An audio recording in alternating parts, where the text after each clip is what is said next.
Yeah. Back at it. TJ Learn Motivate. Be quick to learn, be slow to hate.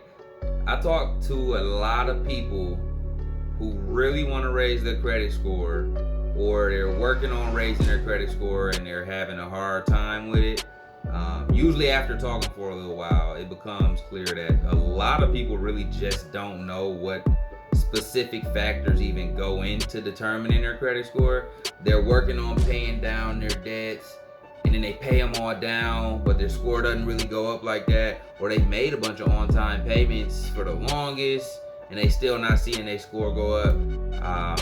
You got to understand, it's a lot of different factors that all come together ultimately to make up your credit score. Basically, a number of different things that give the world an idea of how responsible you've been financially.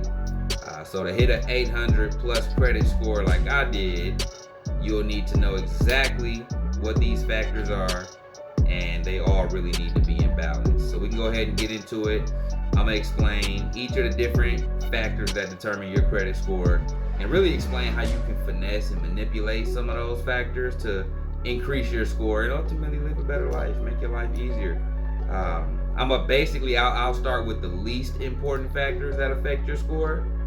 Basically, the things that have the smallest impact, and then I'll finish with the most important things that you need to worry about.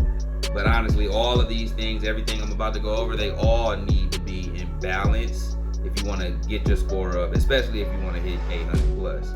Number one, the number of accounts you have. How many accounts you actually have out there? Credit cards, electricity bills, student loans, bank loans. Lenders like to see that you've actually used a variety of different accounts responsibly. That's why it's not a bad thing to have multiple credit cards or several different accounts, as long as you're using them responsibly, because it actually takes your score up the more accounts you have. And this is something this is pretty easy to finesse and manipulate, because you can always open up as many accounts as you want to open up. And every time you do that, your score is going to go up. So whether it's like an actual credit card or a line of credit with your bank, or even a Macy's card or a gas card, these things all take your credit score up. So that's why I actually, in previous videos even, I recommend open up new credit lines, increase your credit limits once you get these lines. It's not a bad thing. You just got to make sure you're using them responsibly. Number two, the age of accounts. This is the second thing that affects your credit score. Lenders ultimately, they like to see some sort of experience of you using credit responsibly. They like to see how old your financial history is. If you're young or if you're new to trying to build your credit, it's gonna take some time. This really can't be finessed or manipulated like that. Pro tip though, and a lot of people don't know this, never voluntarily close your credit card or a line of credit. Even, let's say if I open up a credit card and I'm not using it, it's been 2 or 3 years and I've only used it 2 or 3 times, don't close it. If the bank closes it, that's one thing, but don't ever voluntarily close one of your accounts, because it's going to lower your average age of accounts and it's going to hurt your credit score. I've seen that happen with people too, where they're like, damn, I had $5,000 credit card debt and paid it all off and closed the account, so I don't got to deal with it no more, and it hurt my score. How I pay the debt down and it hurt my score was because your age of accounts dropped down with it. Keep your accounts open if you can. Number three, hard inquiries. Again, these first 3 things are all things that have a small impact. Number of accounts, age of accounts, hard inquiries, these all have small impacts. I'm gonna jump into the things that have a larger impact in a second. But these are credit pulls. When you buy or apply for something and they say they gotta run your credit, they gotta pull your credit. Anything that requires that, it can stay on your credit for up to 2 years. And some of these things are inevitable. Like if you're searching for an apartment, if you're looking for a job, if you're trying to get a car, home buying, you're gonna have to deal with credit pulls and hard inquiries. But ideally, you want to keep these low. You don't want to just be running up 15 damn hard inquiries in a year just to do it. Pro tip: keep in mind, hard inquiries are different than soft inquiries. Soft inquiries don't negatively impact your score. So before somebody pulls your credit, always ask them, Is it a soft inquiry or is it a hard inquiry? It may or may not affect your score depending on what it is. Alright, fourth thing that affects your credit score, your credit card utilization. This is major. Basically, this is out of all of the credit limit and credit lines you have available, how much of that is being used. It's ideal to keep that number below 30%. So, easy example, let's say you just starting out, you open up 2 credit cards with a $10,000 total limit, and you over time you run up $5,000 on that. Well, that's 50% now. 5,000 out of 10,000. Your credit card utilization is now at 50%. That's bad overall because it's well over that 30% I just talked about. Now, don't get that confused with thinking it's bad to use the credit you have. It's not. You just want to keep your overall balance as low.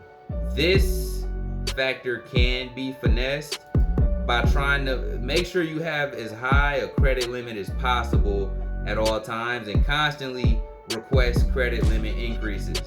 Since most companies, they don't require a hard inquiry for an increase, it's pretty harmless to just ask your credit company, hey, can y'all take my limit up? Can you take my limit up? So even in that same example from before where the utilization was 50%, let's say I open up another credit card for $5,000, or I increase my limit with that company for $5,000. Well, now that $5,000 balance is out of $15,000, not $10,000. So it drops down to 30%. So that's why I always just say open up more lines of credit and constantly ask for credit limit increases.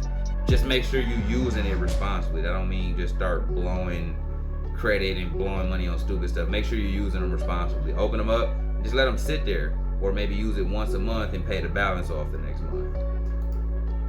Fifth thing, your payment history. This is major. This has a huge impact on your score. This basically shows lenders that you can make reliable payments on time. At one point, back in the day, before I was in the 800 something, my payment history was at 1%, meaning like I made 1% of all my payments on time because I just didn't care. I started taking it serious. I'm currently at 99%. I don't miss payments at all.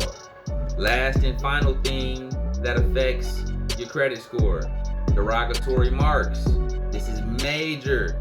These are basically negative marks on your credit reports that generally it means you didn't pay back the loan as agreed. So everything from a late payment or a bankruptcy, a closed or a charged off account, these generally stay on your credit reports for up to 7 to 10 years, sometimes even longer depending on what it is, and it really damages your credit score.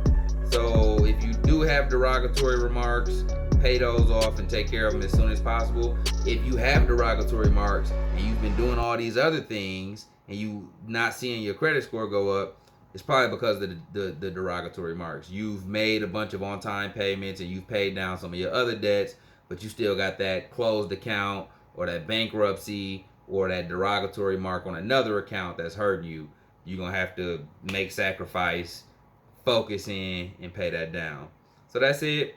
Those are the 6 things you need to understand, the 6 factors that go into determining your credit score. Maybe you're working on one, but you need to improve on the other. Or maybe you right there. Maybe you at 760 and you just don't know why you're not hitting that 800. It's probably one of these things. They're not in harmony. So I appreciate you watching. Like, subscribe, share, comment.